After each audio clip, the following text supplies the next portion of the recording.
qui envahissent ce lieu, qui appréhendent nos vies éternelles.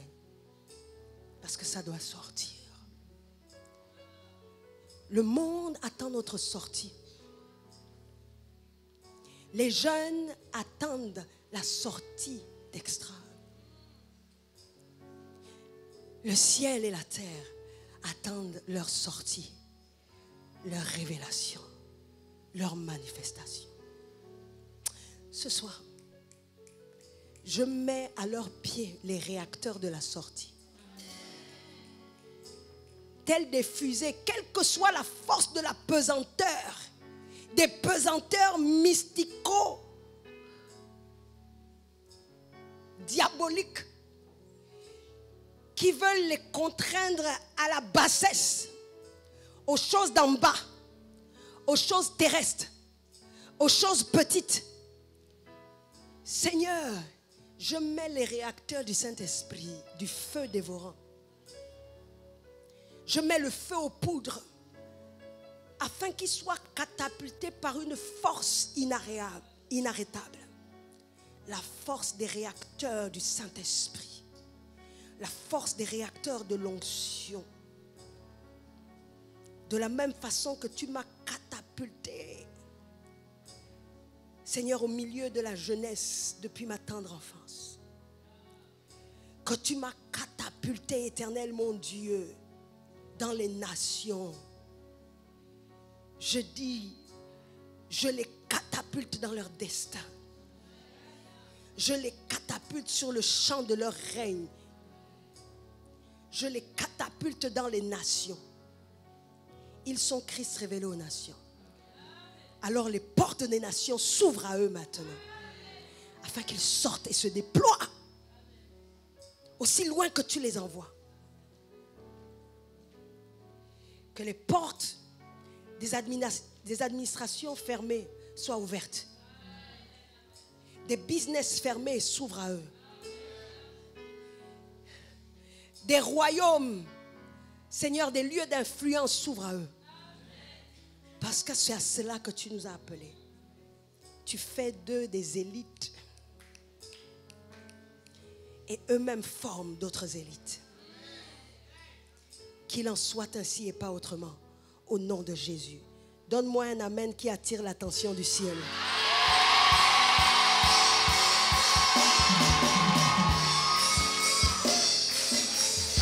Oui. On sent que je suis au milieu des jeunes. Parce que ce qui fait la gloire des jeunes, c'est leur force. Et vous savez, le royaume des cieux, vous êtes privilégiés parce que c'est forcé. Donc vous avez encore les forces pour forcer. Donc vraiment déculpabiliser le fait d'utiliser la force. Vraiment déculpabiliser le fait de vous montrer, d'exagérer. Exagérer. Exagérer en Christ. Parce que lorsque le diable nous tenait, il exagérait avec nous. Pour faire sombrer le monde autour de nous. Exagérer dans vos familles. Sans être impoli. Mais dites-leur, avec tout le respect que je vous dois, je ne suis pas d'accord avec vous. Je ne suis pas d'accord avec ça. Je ne dormirai pas par terre. Je ne resterai pas confiné à la maison. J'irai à l'église.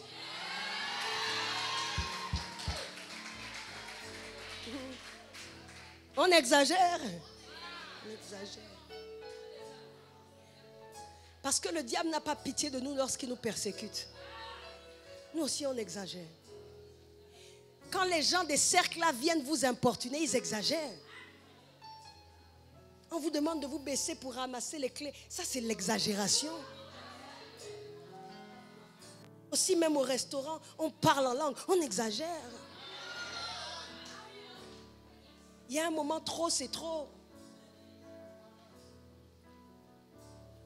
Bon, poussé par l'esprit, hein. Quand l'esprit vous pousse, exagérez. Asseyez-vous. Merci de me recevoir, Extra.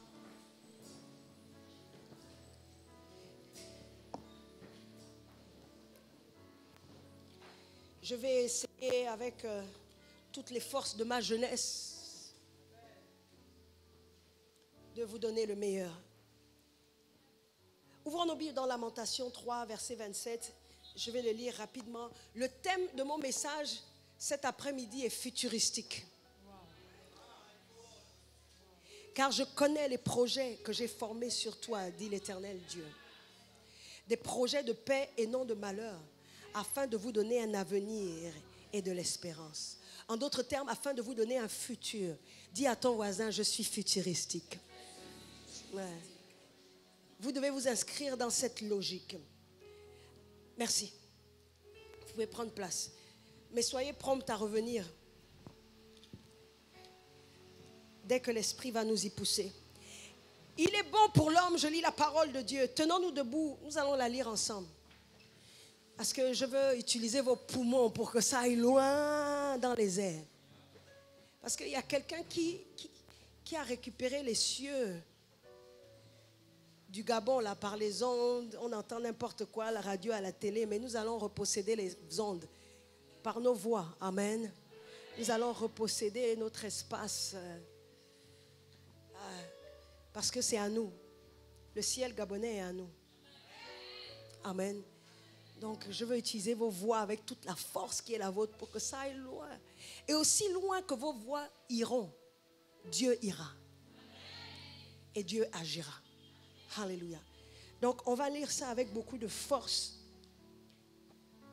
De force dans la foi que nous allons émettre au moment où nous le lisons, mais aussi la force de nos cordes vocales. Au compte de 3, lisons ensemble. 1, 2, 3. Il est bon pour l'homme de porter le joug dans sa jeunesse. Amen. Amen. Asseyons-nous.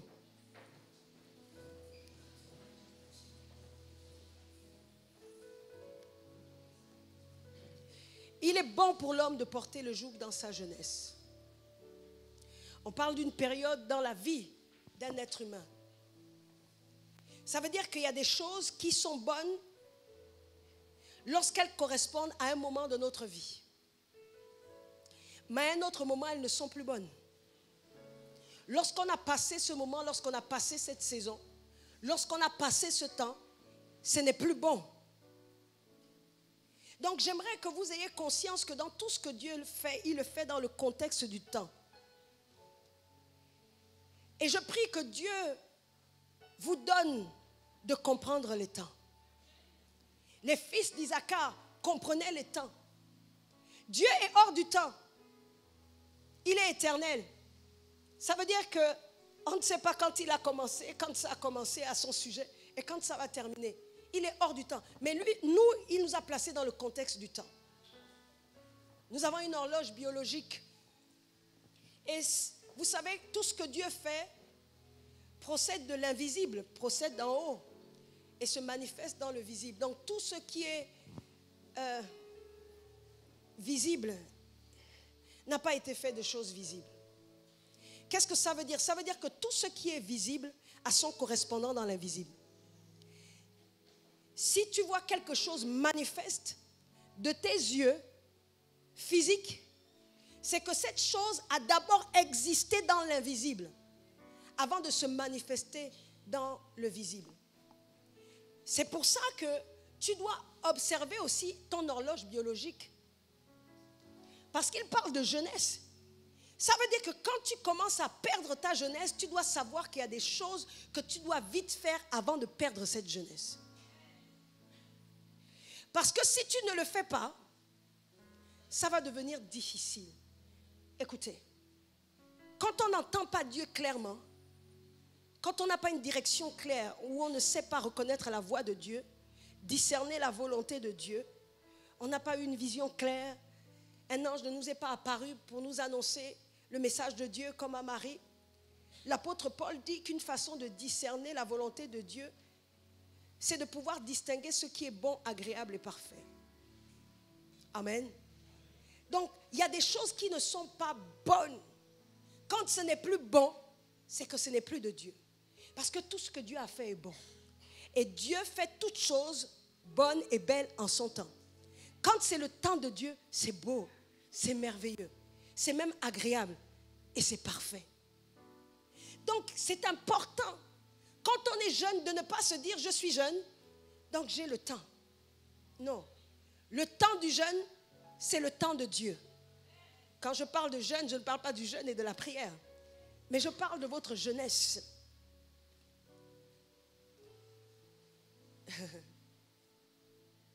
Le temps de Dieu, ça doit être le temps de chaque jeune. C'est pourquoi lorsque vous priez, demandez à Dieu de vous donner la compréhension des temps. L'une des rares fois où Jésus vraiment a pleuré, c'est quand il a pleuré sur Jérusalem. En fait, il n'y a que 2 passages qui nous parlent de Jésus qui pleure. Ça veut dire que si Jésus pleure, c'est que c'est de toute importance. C'est que c'est significatif. C'est que c'est capital, voire vital. La raison de ses pleurs est vitale.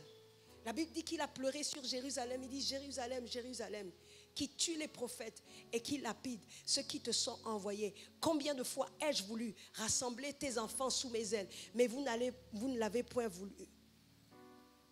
Tu as manqué le temps de ta visitation. En fait, quand on n'est pas dans les temps, on tue quelqu'un ou on tue quelque chose.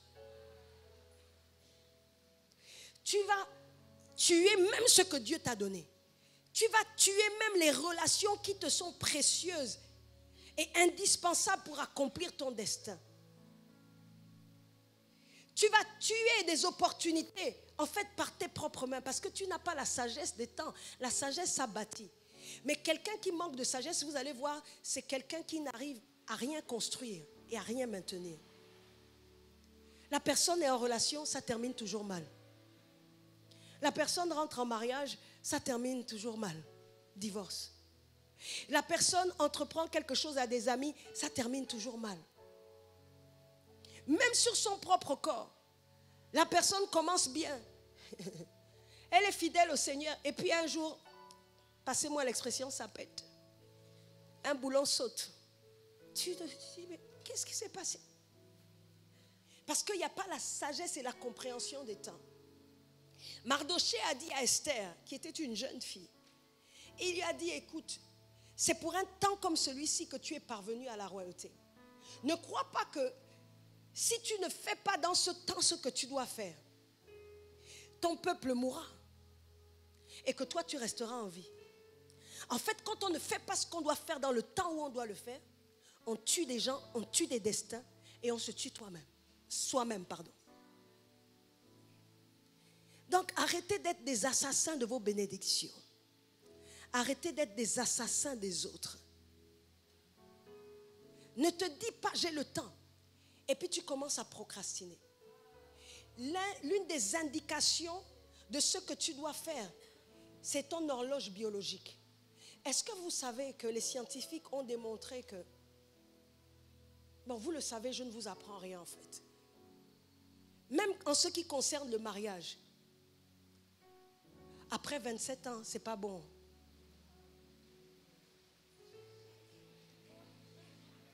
C'est pas bon. Il y a des gens qui étudient et qui mettent en priorité leurs études. Ce que tu dois mettre en priorité, ce n'est pas une chose ou l'autre, c'est ce que Dieu te demande de mettre en priorité. Parce qu'il y a des choses, tu mets les études jusqu'à un doctorat, 2 doctorats, et puis tu deviens vieille. Et tu crois que toutes les petites là, les hommes ne vont pas les voir pour venir te prendre.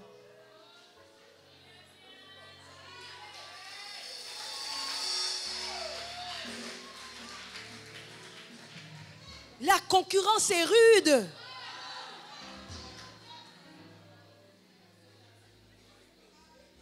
Ce n'est pas l'évangile selon l'évêque Nadia. La Bible dit qu'il y a un temps pour toutes choses sous le soleil. Avant le temps, ce n'est pas le temps. Mais je parle aussi à ceux qui sont pressés là. Mais l'Ecclésiaste a dit, ne réveillez pas l'amour avant qu'il n'y consente. Parce que si tu touches à certaines personnes trop tôt, c'est ton frère. Pourquoi tu lui fais une caresse sur la joue?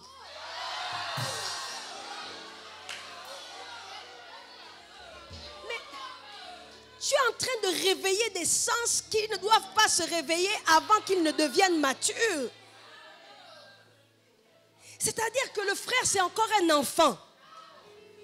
Parce qu'il y a plusieurs catégories d'hommes. Il y a les hommes enfants. Ça veut dire des hommes qui ne sont pas encore en capacité de prendre d'autres responsabilités que leur propre personne. Mais même leur propre personne, déjà, c'est-à-dire, il ne sait même pas encore nettoyer ses chaussures. Il ne sait même pas encore ranger sa chambre. Être responsable de lui-même. Et puis tu vas réveiller des choses qui vont lui faire rêver d'être responsable de toi, de te prendre pour femme. Ah! Arrête ça. C'est-à-dire que pour lui, il n'a de soucis que pour ses pompes. Donc après, quand il va rentrer dans le mariage trop tôt, tu vas mettre des impositions sur lui auxquelles le pauvre enfant. Tu veux en faire un voleur. Parce qu'une femme, ça coûte cher. Il ne sait pas encore gagner de l'argent pour lui et puis tu veux qu'il gagne de l'argent pour 2 personnes. En plus, quand il n'y a pas le contrôle des naissances, parce qu'on a dit multiplier la terre, on n'a pas dit multiplier la terre en désordre. Il y a aussi un temps pour multiplier la terre. Dès que tu te maries, il n'a même pas encore eu le temps de réaliser que c'est déjà un mari. L'enfant est déjà là. Oh, je suis père, mari. Je suis perdu. Qu'est-ce qui m'arrive? Qu'est-ce que c'est? Ah non, c'est pas un rêve. Je suis un mari, je suis un papa. Mais après, tu vas voir l'homme se renfermer dans sa coquille, il est toujours dehors de la maison. Il ne va jamais t'avouer qu'en fait, il n'est pas encore un homme. Parce qu'on ne naît pas un homme, on le devient. Peut-être quelqu'un qui n'a pas de figure paternelle pour savoir comment être un père. Il est déjà père, on fait comment? Mais il va passer tout le temps avec ses amis pour cacher le fait qu'il ne sait pas comment on fait ça en fait. Même éducation sexuelle, il n'a pas reçu. Je connais un ami pasteur, un grand pasteur.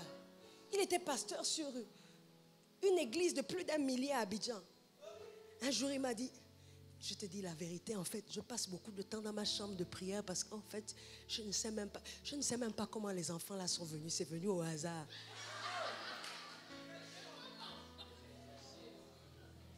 Il ne maîtrisait même pas la science par laquelle un enfant vient au monde. Et toi, tu vas réveiller des sens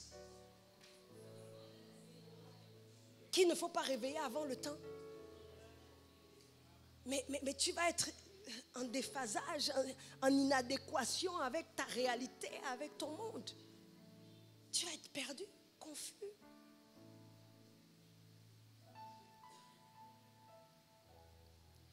Et comme il n'aura pas la considération de sa femme, il sera plus attaché à une sœur de l'église qui, comme ne voit pas ses insuffisances, le regarde quand même comme un homme.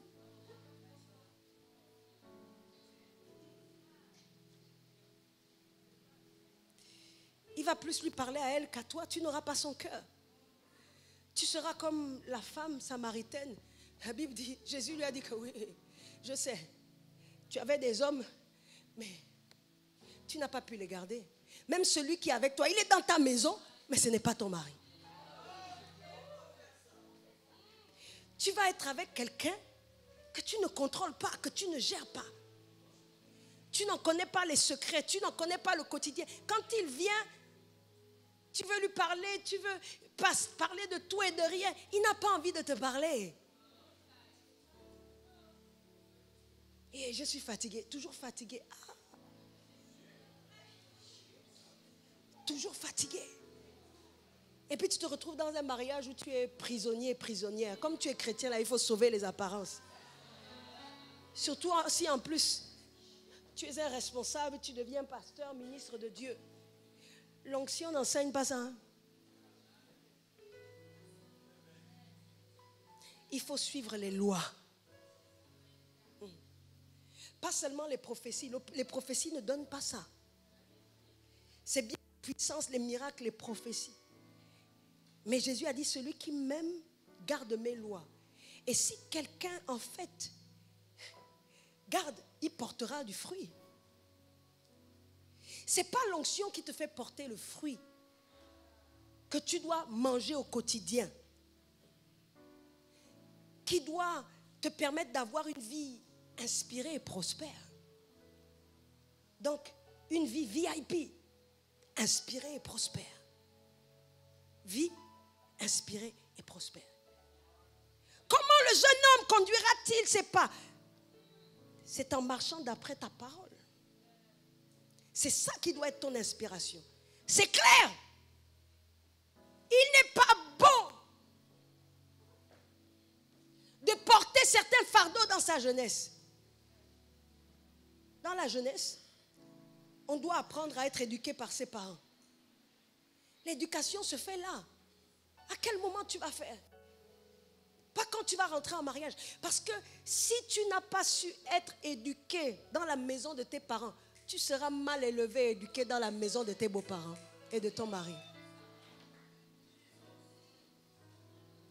L'école de la soumission, c'est chez nos parents. Les frères extraordinaires, vous voulez que je vous dise quelque chose?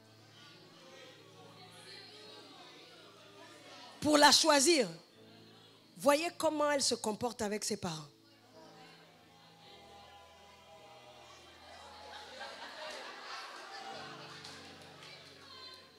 Surtout relation à distance là, où on ne vous montre que par les réseaux sociaux ce qu'on veut bien vous montrer. Il faut aller plusieurs fois là où elle habite pour voir ce que ses frères, ses sœurs disent d'elle.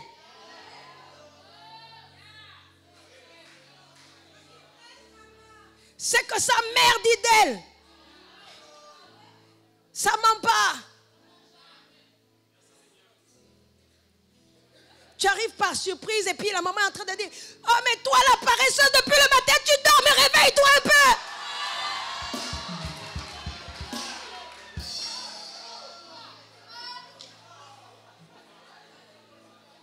C'est ça qu'elle va faire chez toi si elle n'est pas rééduquée avant. Mais j'aime bien l'église parce que l'église c'est aussi un centre de rééducation. Là où Dieu nous donne des pères et des mères pour rattraper ce que nos pères et nos mères n'ont pas fait. Ou même quand bien même ils les ont fait, on ne les a pas reçus avant. Est-ce qu'on peut bénir le Seigneur pour l'église? Je veux dire, si tu es resté suffisamment longtemps dans l'église et que tu n'es pas devenu meilleur, c'est que tu es un fils de la perdition. Jésus a dit, je n'ai perdu aucun de ceux que tu m'as donnés, sauf le fils de la perdition. Ceux qui veulent se perdre, c'est-à-dire vous imposez les mains, vous imposez les pieds, vous soufflez, vous mettez l'onction, vous enseignez, vous exhortez, vous corrigez. Ils ne changent pas. Mais je bénis Dieu qui a formé des projets pour vous. Ses intentions, c'est de faire de vous des hommes et des femmes d'avenir. Du futur, mais un futur de qualité. Parce qu'il parle de projet, de futur, mais de paix.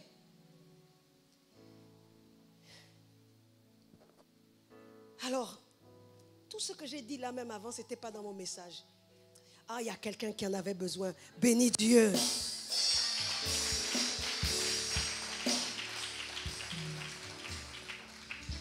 En fait, le projet ou le futur, c'est une vision. La vision est toujours futuristique. La vision est toujours futuristique. La vision parle toujours du futur. 90% de ce qu'on rêve, en fait, nous parle du futur. 90% de nos rêves sont une image des projets de Dieu pour nous. Mais souvent, on pense que c'est juste des rêves. Mais ce n'est pas des rêves. C'est les projets de Dieu révélés pour nous dans la nuit. Mais on les appelle rêves parce qu'on dort. Notre corps dort. Mais notre esprit voit en fait ce que Dieu veut nous montrer. C'est pour ça que c'est important de considérer les projets de Dieu pour vous. Parce que dès lors que vous savez ce que Dieu veut pour vous, vous saurez faire ce que Dieu attend de vous dans le temps qui convient. Élie était obligé de rappeler, de démontrer à ses contemporains qu'il n'était pas différent. C'était un homme de la même nature. Malgré tous les miracles thaumaturgiques qu'il accomplissait, il n'était pas différent. Et il y a beaucoup de gens qui me regardent, qui me disent « Ah mais non, toi, si c'est comme ça, si tu as vécu ce que tu as vécu, si Dieu t'a utilisé comme ça, si tu as réalisé toutes ces choses, etc. » C'est parce que la grâce de Dieu était sur toi. Non, je t'annonce que la grâce de Dieu est sur toi également. Ce n'est pas la grâce.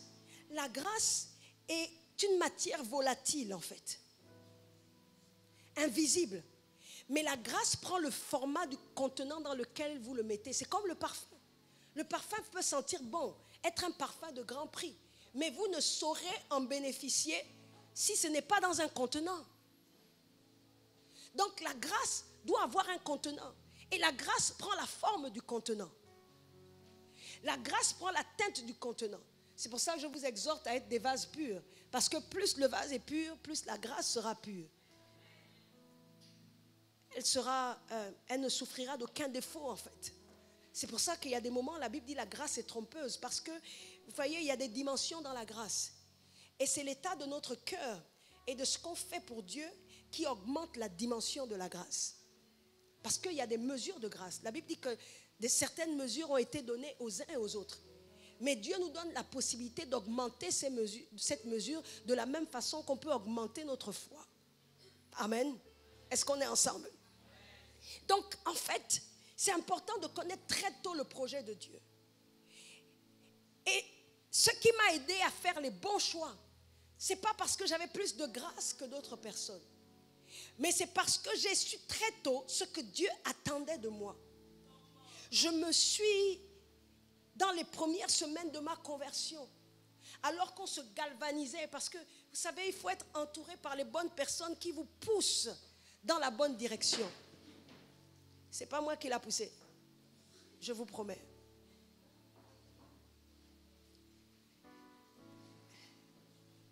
Emmenez-le.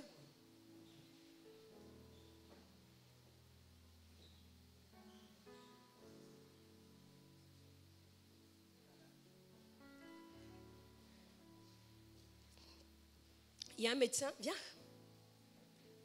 Tu as mangé? Tu te sens faible? Tu es malade? Qu'est-ce que tu as? Tu prends des médicaments?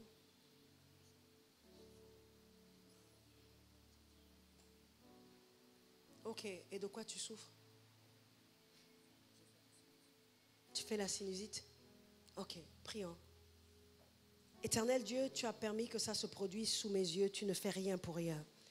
C'est le temps de sa visitation dans le nom de Jésus. Je maudis ce mal à sa racine. Non! Seigneur, au-delà des médicaments, qu'il y ait une performance de ton esprit. Éternel, pour une guérison parfaite et totale, je maudis tout esprit d'infirmité que je chasse loin, hors de son corps, de son environnement direct et indirect. Je brise, j'annule l'impact de la sinusite dans son organisme. Je libère l'onction qui guérit, une infusion d'onction de guérison depuis le sommet de sa tête jusqu'à la plante de ses pieds. Au nom de Jésus, qu'il soit guéri parfaitement. Amen. Acclamons Dieu pour ce qu'il fait.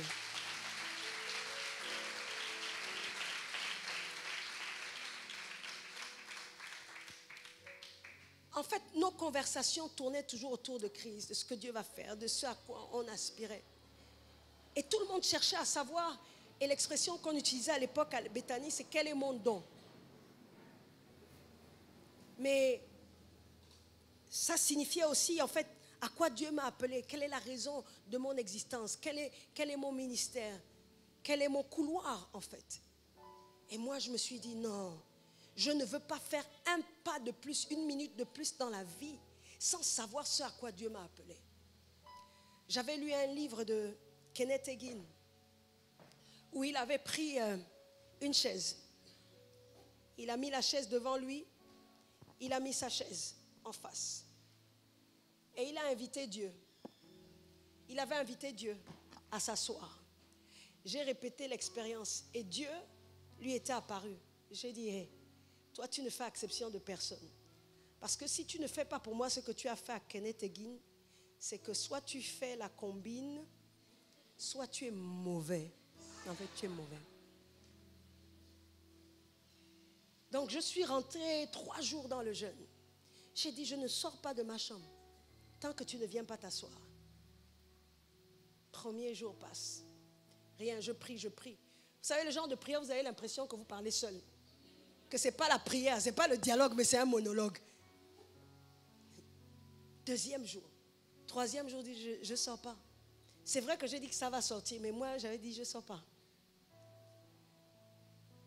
Et puis, j'avais le front contre terre, prosterné. Et un moment, j'ai senti une présence rentrer dans ma chambre. Et quelqu'un avait ses pieds au niveau de mon front. En fait, Dieu était rentré dans ma chambre. Les amis, les extraordinaires. J'étais plus extraordinaire. Hein? C'est-à-dire que j'avais peur. Vraiment une mauviette, une peureuse, tout ce que vous voulez dire. Mais je tremblais comme une feuille. Le courage avait disparu, l'audace avait disparu, les proclamations avaient disparu. Le Seigneur, viens ici, viens t'asseoir. Ça avait dit, ça veut dire que je n'osais plus dire un mot. J'ai compris ce que la Bible dit quand elle dit, on ne peut voir Dieu et rester en vie. C'est comme si on m'avait tué.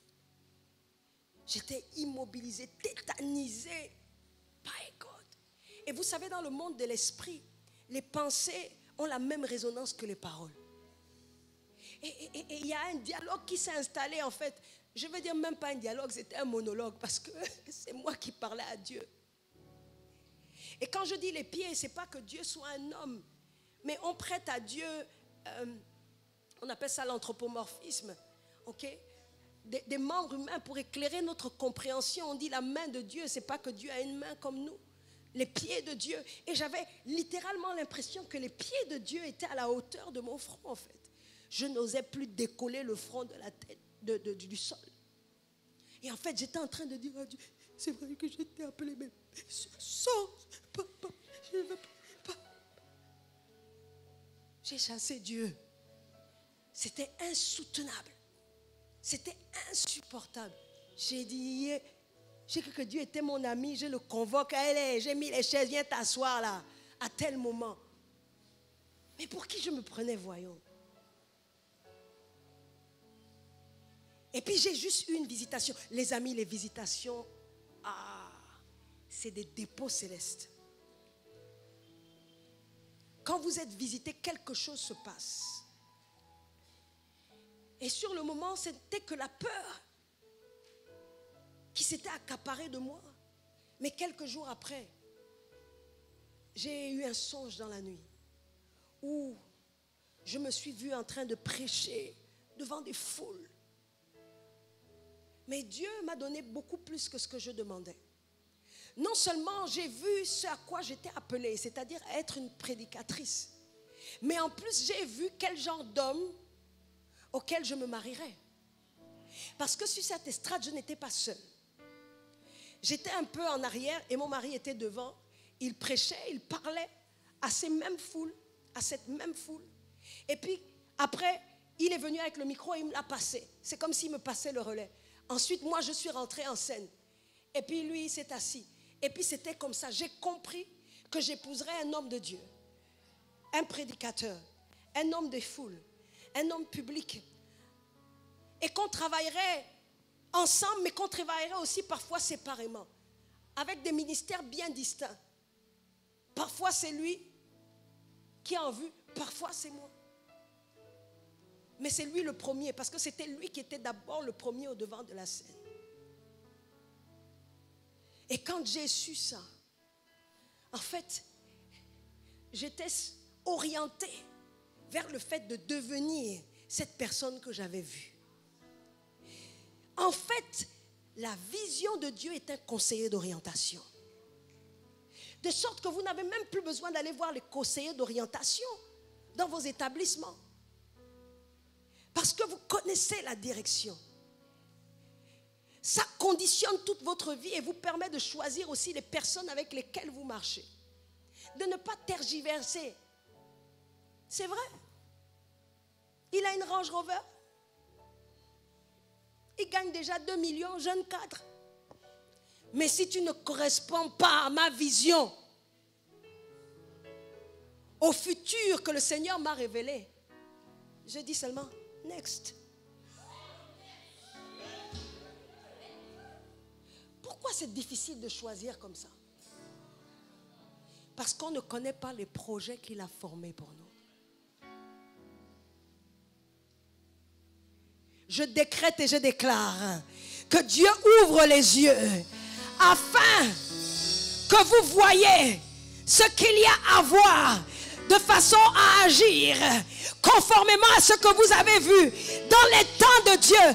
Je décrète et je déclare que vous ne serez pas hors du temps de Dieu et que vous ne tuerez pas ce que Dieu a préparé pour vous, les projets de paix et non de malheur. Je décrète et je déclare que vous voyez clair afin que les projets de malheur n'émergent pas et ne s'accaparent pas de votre destin. Au nom de Jésus, si tu es le propriétaire de ce décret, lève-toi et crie.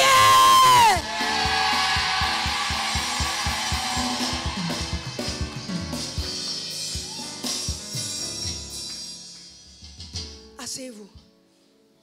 La vision donc, la clairvoyance par rapport au projet de Dieu engendre donc la planification de votre vie, la planification de votre action. Je prie que Dieu vous pousse dans votre vision. Et quand tu es dans le projet de Dieu, tu vas attirer tout ce qui concourt au projet. Tu vas attirer, déclencher, activer ce dont tu as besoin pour la vision, c'est-à-dire la provision. Et tu sais, quelle sera cette provision? Il y a des choses que vous ne recevez pas parce que vous n'avez pas la vision. Parce que la provision est attachée à la vision. Donc, la vision, c'est une image claire de qui vous êtes et de ce que vous devez faire. C'est quand ça devient clair que votre environnement s'éclaircit. Vous savez quelles études vous allez faire. Vous savez quels sont les bons amis. Vous savez quelle est la bonne femme, quel est le bon mari. Mais toutes ces choses-là, c'est ça qu'on appelle la provision. Donc le mariage n'est pas une fin en soi, c'est une provision. Provision. Pro veut dire pour la vision. Parce que même toi en tant que femme, quand il t'a créé, c'est pour la vision de ton mari. Il a dit soyez soumise. Donc soumise à la vision de ton homme. Et ta vision individuelle s'accomplit par le biais de la vision collective de votre couple. C'est quand tu es fidèle. Oh, je parle aux jeunes filles. Ouais. C'est quand tu es fidèle dans ce qui est à autrui. Autrui, là, c'est ton mari. Que Dieu va te donner ce qui est à toi. Ça s'applique aussi dans le mariage. C'est ça la soumission. C'est pas se rabaisser. C'est pas se dénigrer. C'est pas se dévaloriser. La soumission n'est pas un complexe d'infériorité. La soumission n'est pas l'esclavage, se considérer comme une esclave, une bonne à tout faire. Non, si tu fais le ménage, c'est parce que ça fait partie de la vision. Si tu fais à manger à ton mari, c'est parce que ça fait partie de la vision. Et en le faisant, toi aussi, Dieu te donne ta provision pour ce que tu es à l'échelle individuelle. Donc, c'est important de connaître la vision céleste. Ah, ma Bible me dit, et je crois que c'est écrit également dans vos Bibles, alléluia, les jeunes gens auront des visions. Qui est jeune ici?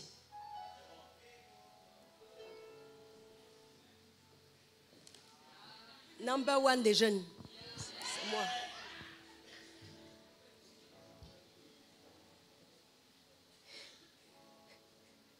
Les jeunes gens auront des visions. Mais qu'est-ce qu'un jeune? Est-ce que c'est quelqu'un qui a 15 ans? Est-ce que c'est quelqu'un qui a 20 ans? Est-ce que c'est quelqu'un qui a 25 ans? Je vous dis la vérité, je suis jeune. Dis à ton voisin, l'évêque est jeune. Assure. Ce n'est pas un mensonge, c'est la vérité. Le pasteur Nadine est jeune. Maman. Le pasteur Richard est jeune.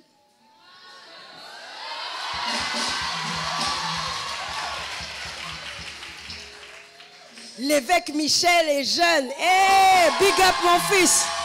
Big up mon fils. Alléluia. Oh, l'évêque général, c'est le mimi des mimis, le jeune des jeunes.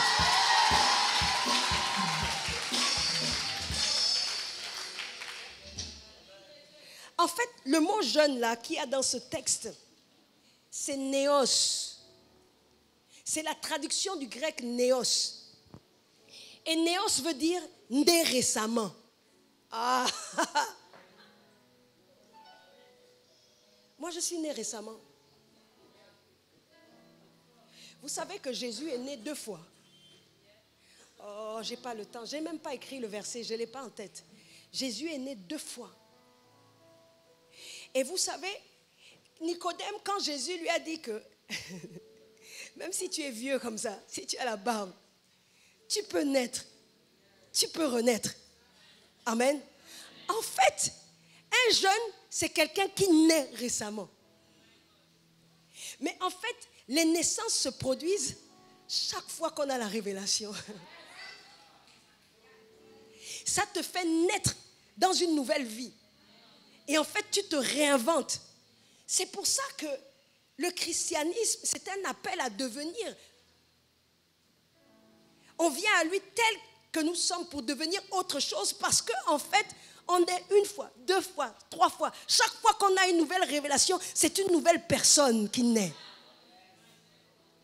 Une nouvelle Nadia Joktan. Si tu ne changes pas, tu es suspect. C'est que tu n'as pas de révélation qui te modifie en fait. Tu vas renaître dans ta révélation, dans ta façon de parler, dans ta façon de dire les choses, dans ta façon de faire les choses. Un moment, je dis, on ne doit plus te reconnaître. Joseph, ses frères le connaissaient, l'ont connu, ne pouvaient pas l'oublier. Mais quand ils sont arrivés en Égypte, la Bible dit qu'ils ne le reconnurent pas. Lui, il les a reconnus, la Bible dit qu'il les a reconnus, parce qu'il n'avait pas changé. Il n'y avait pas eu de nouvelle naissance. Mais à un moment, même ton mari qui dort avec toi, il doit dire, je ne reconnais pas ma femme. À un moment, il dit, mais tu as changé. À un moment, tu dois pouvoir dire à ton mari, mais tu as changé. Si ta femme ne te dit jamais, tu as changé. Depuis que tu es en Christ, est-ce que ta mère ou ton père a dit, tu as changé? Tes cousins germains, quand ils te regardent, est-ce qu'ils disent tu as changé? Tes frères et sœurs, s'ils ne savent pas que tu as changé, c'est que tu es suspect. Mais c'est toi qui témoignes ici. Chaque fois qu'il y a témoignage, tu viens faire le témoignage, tu as changé. Mais personne dans ta maison ne sait que tu as changé. Je dis, si ta mère ne sait pas que tu as changé, c'est que tu n'as jamais changé. Parce qu'il n'y a pas mieux placé qu'une mère pour connaître ses enfants. Donc je suis en train de vous dire que néos veut dire né récemment, jeune, jeunesse. Ah, la Bible nous dit qu'il nous rajeunit. Ça veut dire que même si tu as 60 ans, tu peux être rajeuni et devenir jeune. Jeunesse, néos, là, ça veut dire aussi nouveau, nouvelle. Ça veut dire que la possibilité, la faculté de vivre des nouvelles choses. En fait, ceux qui ont la faculté de vivre des nouvelles choses ont des visions. Ça veut dire qu'ils se projettent toujours dans l'avenir. Quand quelqu'un ne se renouvelle pas, c'est comme un has-been. Il va toujours vous parler de ses exploits du passé. Quand j'étais, à nous, quand on était, génération Oméga, apport gentil. Non, on est dans le présent, mon frère. Qu'est-ce que tu dis de maintenant?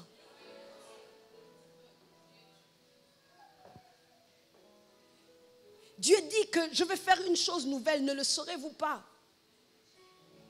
Il dit, ne te souviens plus de ce qui est passé. Voici, je veux faire une chose nouvelle. Ceux qui ont la capacité de vivre des choses nouvelles, c'est ceux-là que Dieu qualifie de jeunes. C'est à eux qu'il va donner des visions. C'est à eux qu'il va donner des projets. C'est eux qu'il va utiliser dans l'avenir, dans le futur. Ce sont ces jeunes-là qui seront futuristiques. Si Dieu te parle du futur, s'il te donne une vision, c'est qu'il compte sur toi pour le futur. Si Dieu ne te dit plus rien pour l'avenir et le futur, c'est que tu es un vieux dans un corps de jeunes. C'est pour ça que tu es encore jeune, tu n'es pas encore à la moitié de ta vie et tu dis déjà on va encore faire comment?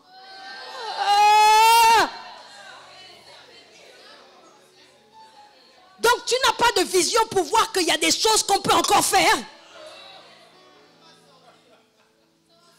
My God!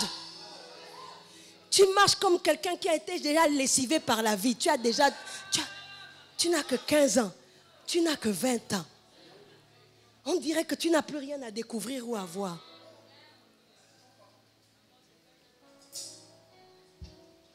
Oh, je décrète et je déclare que tu ne seras pas un vieux. Je dis à 20 ans, tu seras jeune. À 35 ans, tu seras jeune. À 40 ans, tu seras jeune. À 50 ans, tu seras jeune. Que les jeunes se lèvent et disent, ça va sortir. Les visions vont sortir. En fait, c'est une grâce de pouvoir vivre les premières fois. C'est-à-dire, c'est quand on a... Vous savez, les vieux chrétiens sont souvent des vieux chrétiens qui sont des bras, les personnes qui sont des bras cassés.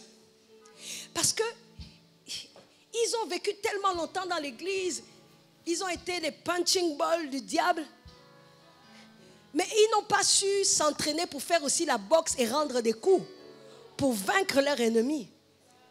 C'est des gens, ils sont dans l'église, ils sont déjà, comment dire ça, amortis. Abusé. Mais après, vous voyez, des pasteurs Alphonsine, mais maman, il y a des jeunes qui sont pires qu'elle, qui sont plus vieux qu'elle, dans leur façon de penser, d'agir, de réagir. Est-ce que c'est bien comme ça?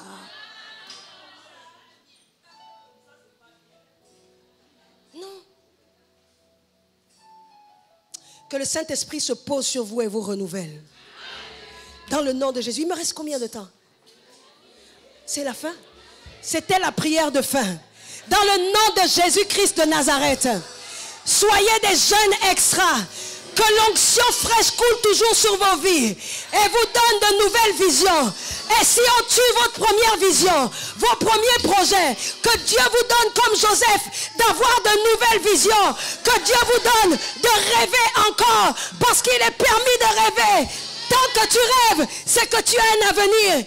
Tant que tu as une vision, c'est que Dieu t'attend dans le futur. Le futur ne pourra pas faire sans toi. Au nom de Jésus. Alléluia.